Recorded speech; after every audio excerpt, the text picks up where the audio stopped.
Hi, everyone. Thank you so much for joining us today. I'm really excited about this session. I'm Laura Williams. I'm happy to be moderating this discussion today and really happy that you joined us to talk about planning for the long-term future of our children with GRIN or GRI disorders. I'm joined by Steve and Susan, and I have to tell you, you're in for a treat. Just in our planning sessions, I learned so much from both of these amazing parents. New ideas, new excitement, new thoughts. It's a topic that I know worries all of us in our lives, might keep us up at night as to how we're going to keep our kids safe. What are the things we need to do to plan for their future? And when do we start doing that? So we're going to unpack some of these things and talk about, from bricks and mortar, what should that look like, to who our kids are, and what are the environments that we want to create for them, not just for their safety, but so that they have happy, fulfilled lives. And what you'll find is that each of us actually have different experiences and children with very different needs, as all of you will as well. So why don't we get started today? Steve, if you wanted to, Steve is graciously offering to screen share for us today because he's better on the tech. And why don't we get a little bit better? And why don't we get started with some introductions? All right, so next slide. There we go. Okay, there we go. So good afternoon or good morning. I'm not sure of the time zones here. I'm Steve Schoch, and I'm Dana's dad, and this is Dana. And Dana is 31 years old now, and she has got GRIN 1. And we really only discovered she had GRIN 1 a couple of years ago. She was around 28 and a half when we finally did yet another genetic testing, and it got mapped out. So we had one answer fulfilled at that point in time. So Dana is the oldest of three of our kids. Our other two are younger boys, and they're perfectly normal. In the upper right there, that's my wife, Linda. If you're active on the GRIN group, you've probably seen her name. She's a lot more active than I am. But this is us here, and actually we're down at Ocean City, New Jersey right now, which she loves the beach. She is nonverbal, so her developmental issues are quite severe and profound. So she needs full-time care, and that goes into some of the things we'll be talking about today in terms of the long-term planning and the residential side of things, because as we know, the behaviorals and abilities are all across the spectrum. Somebody like Dana ultimately needs 24/7 care. Somebody to help her eat, to dress her, bathe her, change diapers, and stay within arm's reach, because she can have a seizure and fall pretty much at any time. So that's a little bit about me and my GRIN 1. Excellent. Thank you. Susan. Hi, everybody. My name's Susan Vertullo, and this is my son, Justin, on the screen. Justin is 23 years old. He has GRIN 2A, and we also didn't discover that until he was, I think, 20. And that's when we finally had the genetic exome testing done. Justin is, if you look at the grand scheme of things, he's relatively high functioning. He now lives in a supported living environment. He has a roommate, and the cat's at my house. He doesn't have the cat with him, but he does have a roommate, and they have 24-hour staff available. And Justin is his functioning is, it's pretty good. He works part-time. He can take care of himself, and his needs are vastly different than many. Excellent. Thank you. And remind me of the cat's name? The cat is Kathmandu. Kathmandu, that's right. Sorry. Love it. Thank you both. And what Steve didn't tell you is that he is an architect, and we're going to get some great info from him soon. And Susan is an retired OT. So, lots of experience on this, both from a personal and a professional level. So this is Bryson. I am Bryson's mom, and he's 15 years old. This was taken a couple years ago, and because of COVID, that wheelchair now looks like a mini chair on him, and we're desperate to get him a new one as soon as possible.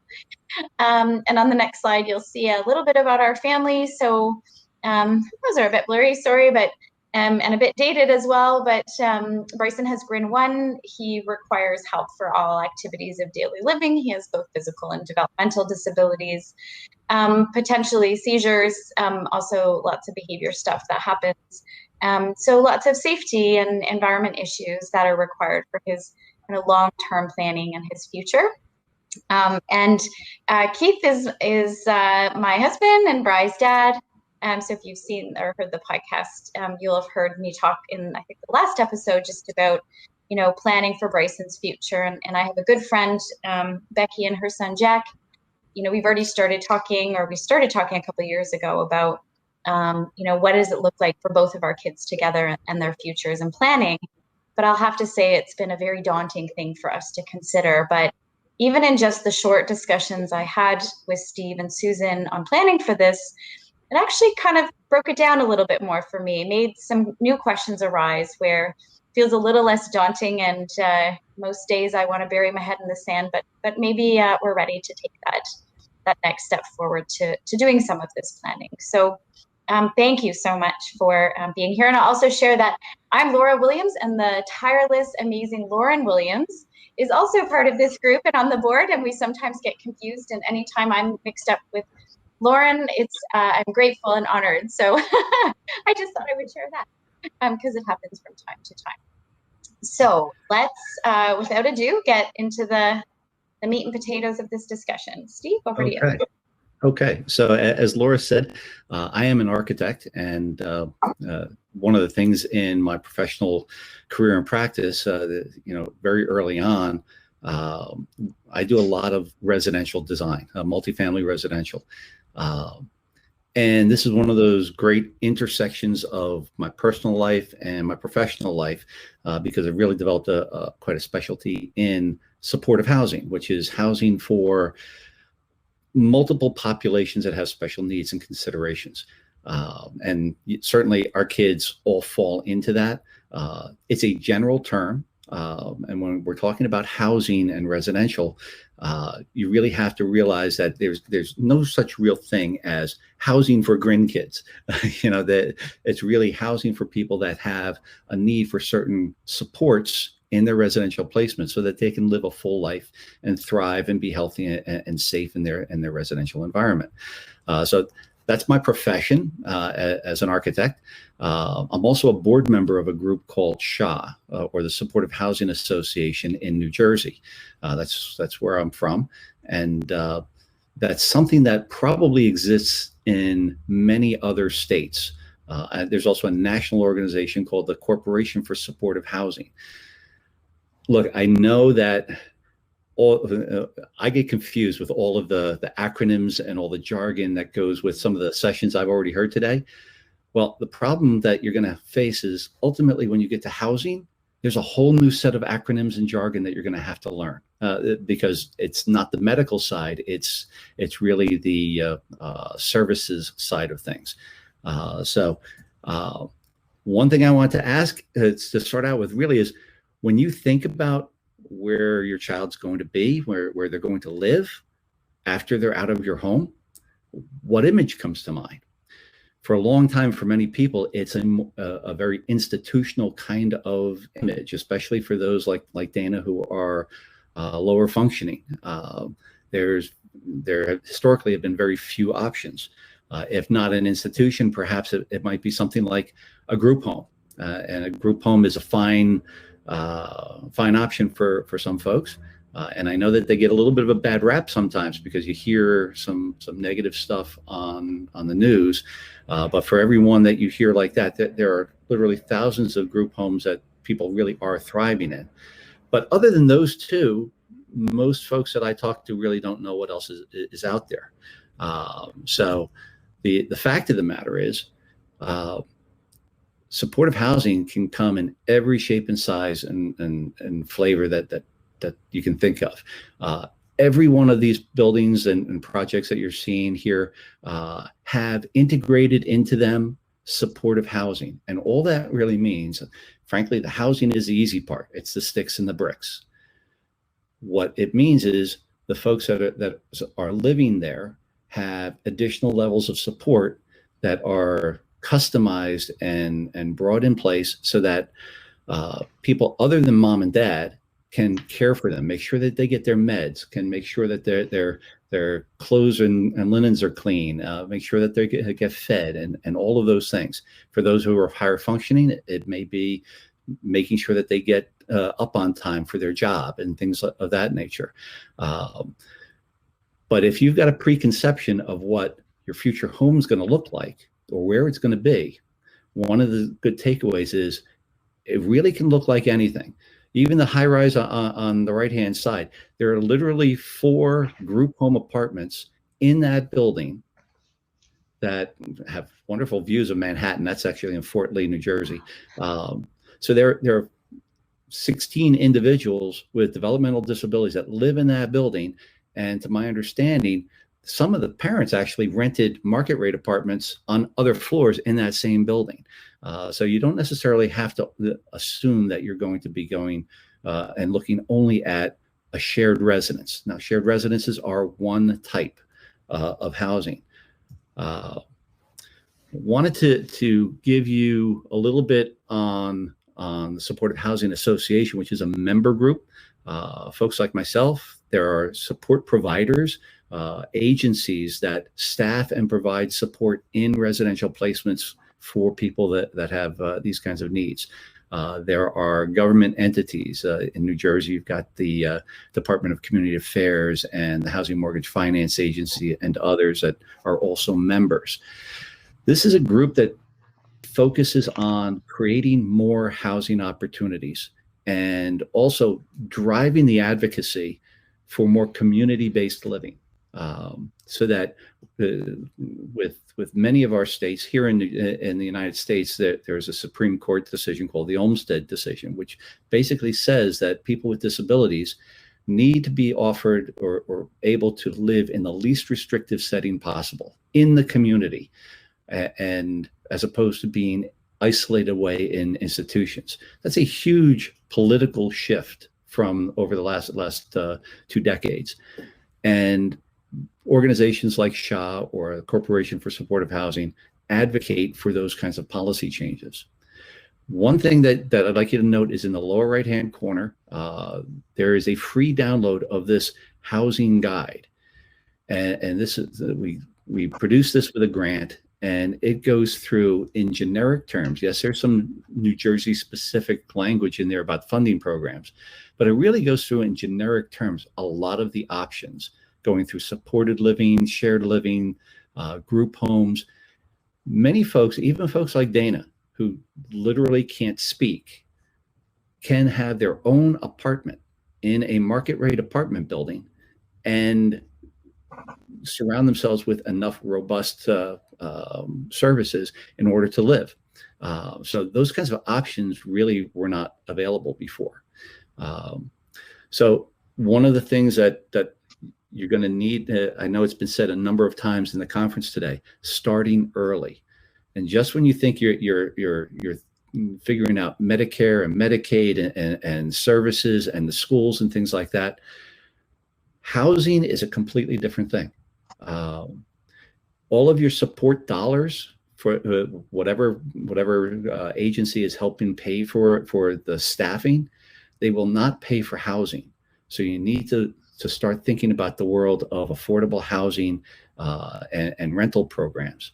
You know, for example, the housing, very often people will get a housing voucher, and that's to pay for the rent. You know, if you have only, say, $600-700 coming in a month from Social Security, a third of that is going to go to the rent, and that voucher will pay for the rest of it. And so that's a big piece. Now, that won't pay to bring somebody in and help, but it'll pay for the housing. So there's a very big high-level thing, discussion about really understanding some of the other world that you're going to have to start getting used to. And this resource is a wonderful book. Like I said, it's a free download, and it really walks you through all of the different kinds of housing and what kind of choices you have, because you really do have a great many choices. So I've just for those of you, I posted the link to that in the chat there as well. And, it sounds like a great guide to start looking and thinking and problem solving, and then also to look locally as to, what are the supportive housing associations that are local to you, and the legislation. So it's a lot to wade through, as you mentioned, Steve, and lots of new language to learn. So this might be a good place to start. Yeah, and in our house, it's kind of we're blessed because I handle this side of that language. Linda tends to handle more of the language of the medical side of things and the Medicare, Medicaid stuff. So my hats are off to any of you single parents out there, and I know there are a lot of you. I honestly don't know how a single person does it, because it's hard on us with two. So the last thing that I want to share with you is something I'm kind of excited about, which is as an architect, there's always something going on. This is actually a new community that I'm working on currently. This is on the boards. It's called Circle Haven, and it's unique in that it's in New Jersey. We really are not typically allowed to create communities where 100% of the residents are all special needs or disabled. The state of New Jersey considers that a violation of the Olmstead decision. But some in certain locations, we're starting to be able to do these kinds of things, which are demonstration projects. This is an intentional community. Only 24 adults will live here, and these are all cottages. The plan in the lower right it gives you a sense, because that's half of one of the cottages. So each resident is going to have their own 2-room suite, basically a sleeping area and their own private living area. And then there's a shared living space where just those 2 residents will share that living room, dining space, kitchen, where they can get some hand-over-hand assistance, or staff can help and simply do the cooking for them. In the middle of that plan is a staff space, so that like overnight they can monitor the doors and make sure that there's plenty of oversight for the 2 residents. So really 4 individuals will share an entire house, and then those houses are clustered and linked together so that it's a secure courtyard environment. Everything's no step barrier free. There's gardening and greenhouses. It's a really wonderful concept that this particular nonprofit is putting out there. And I see this as being the next level here in New Jersey. I know there are some demonstrations like this around the country, but in the Mid-Atlantic, we haven't really seen much like this before. So it's something that is current and I'm excited about. So I'm going to pass it over right now to Susan. Actually, I just wondered, sorry, Susan, to pause for 1 second, but we had a conversation in our planning, Susan and Steve, about, the bricks and mortar and some of the technical pieces. So when we were thinking about our kids and just who they are, what are some of the considerations? So Steve, you had mentioned sharp edges being something, also the northern facing, and like just even where you pick and plan, what are the triggers for your kids? What do they particularly like? Do they create a lot of noise? I know Bryson, oh my goodness, if we put him, anytime we go on holidays, I'm thinking, oh my goodness, somebody beside us is going to have really wonder what's happening in the room next door to them. So yeah, just wondered if both. Unfortunately, what I don't get to do, I don't usually get to meet who I'm designing for, because I do multifamily housing for agencies that will then put it out and bring people in. What I do get to understand is, in general, what level of need somebody's going to have. So you mentioned a couple things. We have to pay attention to glare, and that can be done with control devices, or it can be done by orienting windows and such to northern exposures so that there's less direct sunlight. Every site has some traffic noise or airplane noise or other kinds of noise. Noise is a big trigger, and trying to manage that, and in new construction especially, you can put a lot of things under the skin of a building that can help dampen noise. In those apartment buildings where you've got people on top of each other, there's no guarantee that the people above or below you or even next door are going to have a disability or even understand the behaviors that come with yours. So if you're on an upper floor and you don't understand that stomping around at 3 o'clock in the morning might be disturbing somebody, that's a concern. So a lot of these things we need to take into account when we're selecting where we're going to be. In that same building, for example, taking a ground floor unit that is on the concrete slab, or an end unit that doesn't have as many party walls and shared walls, that's something that's going to basically help you and your child not be disturbed, but also not have your child disturb somebody else. So there's a lot of those kinds of things. Sharp edges is a big one. Dana falls and has seizures all the time. So we look to make sure that we don't have like closets that jut out and create sharp corners. Furniture is all well padded. There are no footboards on beds and things like that. It really gets down into the details, because at the end of the day, nobody is more of an expert than mom and dad on what those triggers are and what those danger points are in the physical environment. Awesome. Susan, any comments on that? Basically, yeah, my son lives in an apartment, and the apartment it's a condo. They're like garden apartment condos, and it is owned by the city where we live, and they built it before they bought it. And they did buy, ground floor and all that for the clients that they have. But one of the things they didn't do was take into consideration about the soundproofing. And Justin's roommate happens to be totally deaf, and he's very loud. Sometimes when he gets excited, he whoops and hollers, and he doesn't understand that. So that has been a bit of a problem. And I know the staff where they live will advocate for them quite a bit, and saying, come and meet the guys, and and you'll see that Craig is fine. He's yelling, but he's fine. Things like that. So it really does matter if you can plan ahead and make a list of these things that your child might need. It's always good to to be more prepared than less prepared. That's where I would start.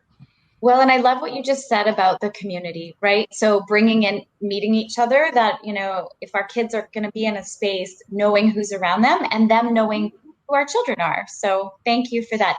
Turning it over to you now to talk about your background and experience and thoughts. Okay. As was mentioned earlier, I am a retired pediatric occupational therapist, and I contracted to early intervention in the city in which I lived, and I got to know a lot of people in different departments in the city dealing with individuals with disabilities, and that has been invaluable in my search. And one of the first questions that comes up is, when should I start to plan for the future? Our situation was a little bit different because we didn't realize Justin had any type of disability until he was around 10 years old. He had some trouble with speech and language and motor coordination, but even as an OT, I didn't think it was anything worse than developmental. But then he started having seizures, and he gradually went downhill. And but about midway through high school, I realized, he's not going to be going to college. He's not going to be independent someday. So I started planning. He was 17 when I started, doing actual applications and things like that. And I can tell you that this is not an easy process. And I like to tell people that I uncovered a wealth of misinformation along the way, meaning that you have to double check everything. Just because somebody says, "Oh, this is how it is," and I mean people that are official, try to get things in writing. Friends and neighbors and all that will try to be helpful, and of course you can't take everything they say as fact. And even doctors that I've talked with have thought that this is how you apply for Medicaid or whatever, and you really have to go straight to the source. That's one of the things that I can't emphasize enough, to avoid running into lots of misinformation. Okay, so um, I suggest that between your child's 17th and 18th birthday, they're likely going to still be in some sort of a school program, and you want to get a neuropsych eval. This is very important. You need it in order to get Social Security and Medicaid in the United States. I really don't know what it would be like in other countries, even Canada. I don't know, but I do know that it's a little bit different. But I still think that the time to start planning is earlier rather than later.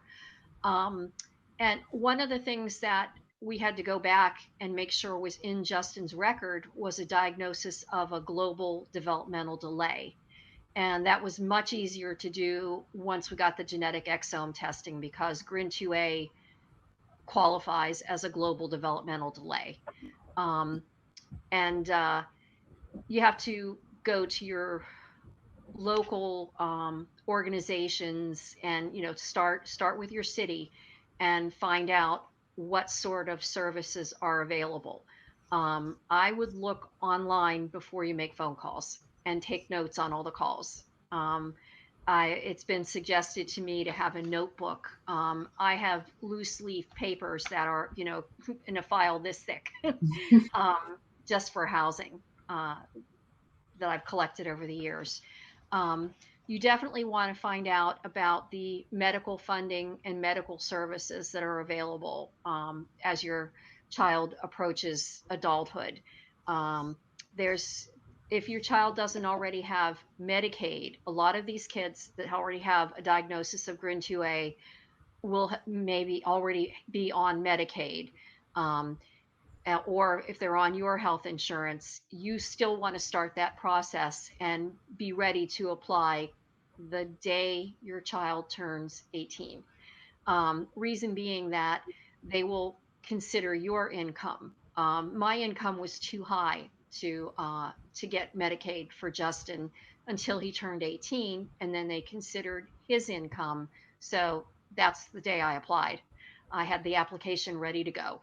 Um, and The earlier you start, the better. The more you know, the better. Can't emphasize that enough. Um, and then, oh, okay. So let's say you apply for Medicaid or a housing waiver. Justin's housing, he's in a supported living.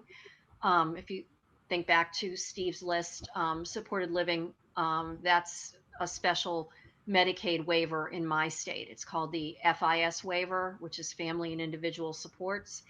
Um, Basically, what that means is that support services can come into your home, or they can come into the home that um, they they have the Medicaid waivers providing the extra income. Justin, someone, I think Laura, you mentioned about the 1/3 of the income that they get from Social Security, or if they have a part-time job. Justin has Social Security and a part-time job with a job coach, so one third of that goes to his housing, and the rest is used for whatever else he might need. But you definitely want to find out if you apply for housing waiver, if you apply for Medicaid, if you apply for Social Security and you get turned down, you want to ask for a detailed explanation. Take notes, try to get as much as you can in writing from them. And also, just as a tip, when you're applying for any of these services, always think of what is your child's worst case scenario.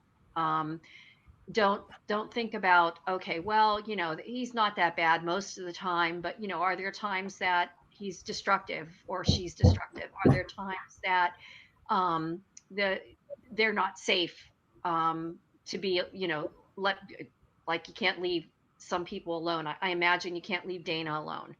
Not at all. Yeah. Justin can be left alone, but he needs to be checked in on quite a bit.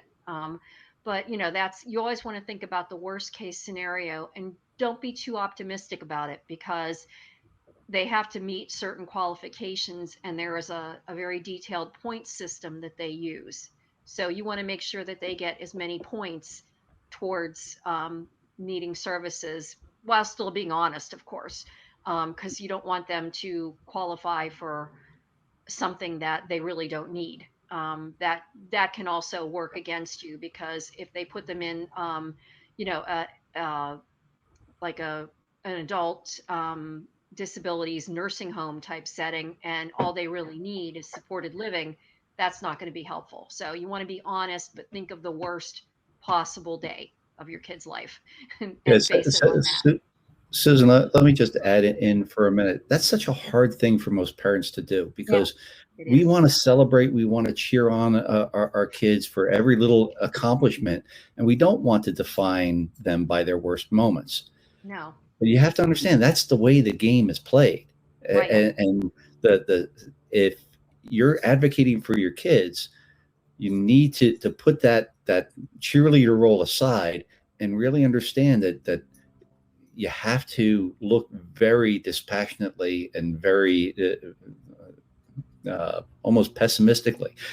It's a Yes. hard thing for parents to do, but it's part of what we need to learn for advocacy, and that's not just during school and IEPs and all of that, but also in the adult service world.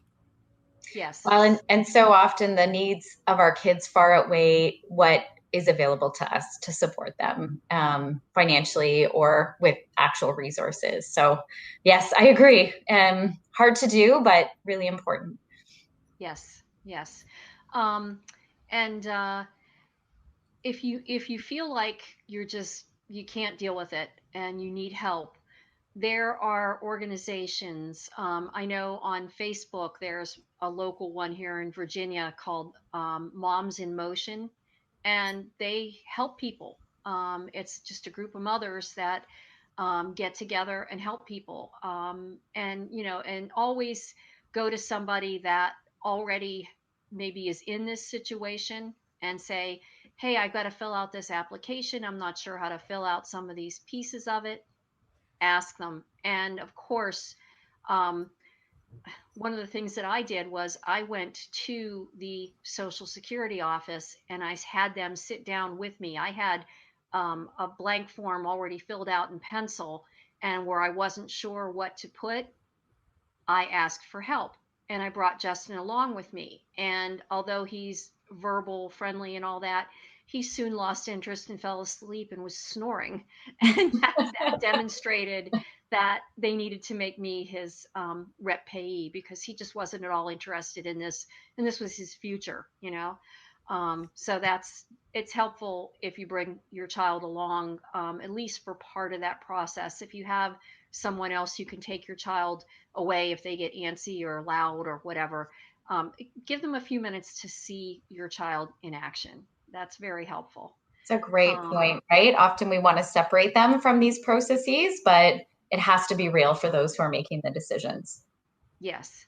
And I want to quickly add, in terms of competency, I ended up having to go to court to have Justin declared incompetent, because he's high functioning, but he's just high functioning enough to get himself in trouble and not know how to get out of it.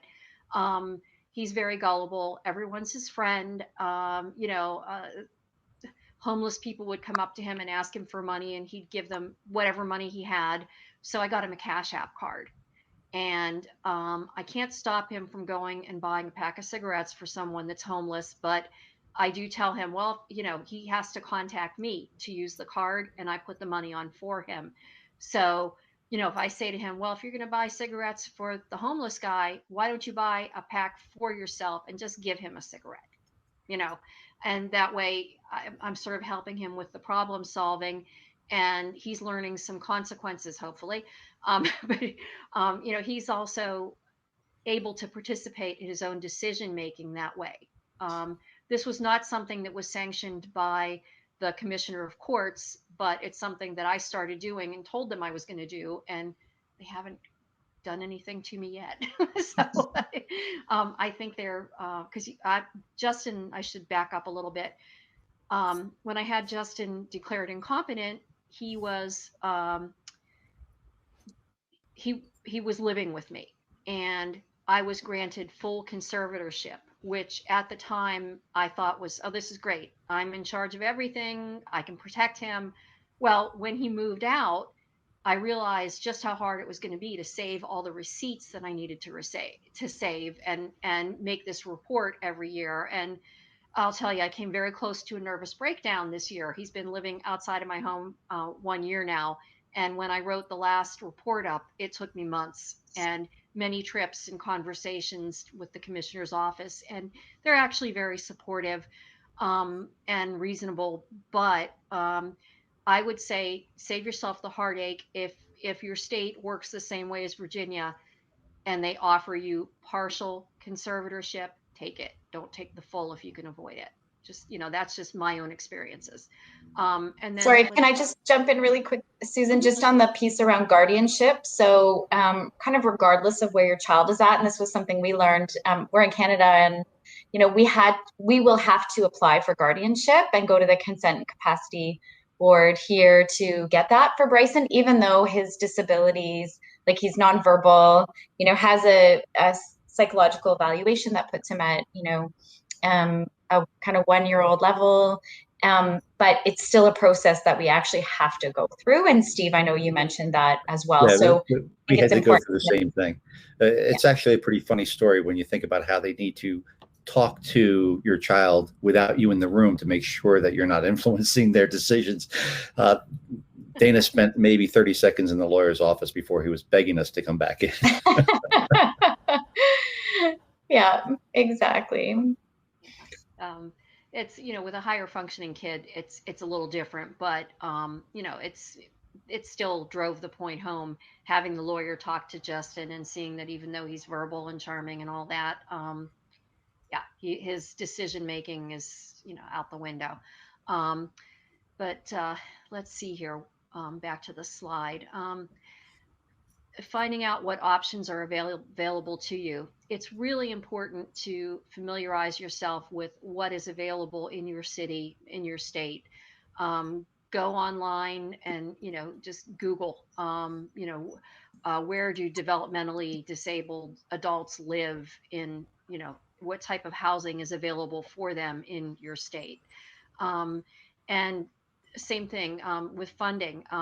You know, it's um, Justin got the FIS waiver, and he could have gotten a couple of other waivers, but they would have meant that he had to live in a group home. And for Justin, a group home was not the best option. He's verbal, he's stubborn, he gets into arguments, whereas he gets along great with the one roommate, and having the staff there pretty much 24 hours a day available to him is huge, because if he needs help, if he's trying to cook something, he's not allowed to use the stove independently, but you know, he's got somebody there to help him, but he still has his independence. So you have to know your kid, you have to know what their needs are, and you have to try to anticipate as best you can what their needs might be in a few years, and you know, look at what's available and see what's the best fit for you. Also, another thing, consider the location of your housing options. There was a brand new, bigger apartment complex that was opened up just before I chose the housing that Justin's in now. It was closer to me, but there were no stores nearby, and he can walk to the store. Where he lives now, he just cuts across the yard, and he is in a small shopping center with Dunkin' Donuts and 7-Eleven and 2 grocery stores and a pizza place, and he can walk to all these places and get what he needs. And he has his phone with me. He can call me. He can call the staff. It's a perfect setup for him, and it's also reasonably close to where I live. He can't walk to my house, which is probably good, but he can call me and I can be there in 15 minutes if need be. So I'm seeing that I'm sorry to interrupt. I see that we're out of time on our session.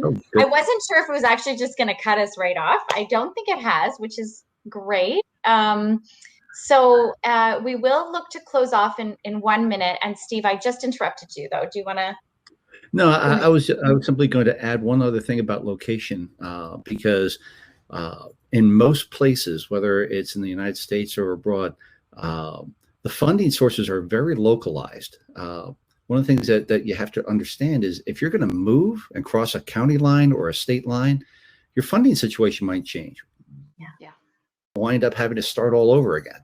It took us 15 to 18 years before Dana went on the list to the point where she was allocated a community care waiver, which pays for a lot of her services. If we were to retire and move to Florida, she would start again. So Dana's never leaving.